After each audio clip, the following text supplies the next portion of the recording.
ಎಲ್ಲರಿಗೂ price the lord.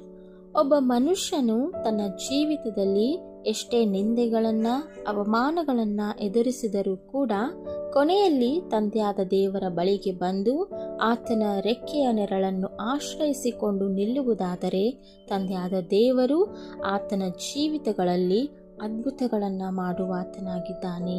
ಆಮೇನ್. ನಿಂದೆಯೂ ಅವಮಾನವ ಸಹಿಸಿಕೊಂಡು ನಿನ್ರೆಕ್ಕೆ ನೆರಳಲ್ಲಿ ಬಂದು ನಿಲ್ವೆವು, ನಿಶ್ಚಯ ನೀ ಮಾಡುವೆ ಎಂದು ನಂಬಿ ನಿಮ್ಮ ಕರವನ್ನೇ ದೃಷ್ಟಿಸುತ್ತ ಇರುವೆವು.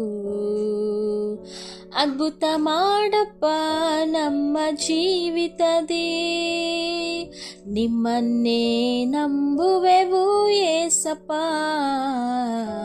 ನಿಮ್ಮನ್ನೇ ನಂಬಿರುವೆವು. ನಿಮ್ಮಂತೆ ಯಾರು ಇಲ್ಲಪ್ಪ.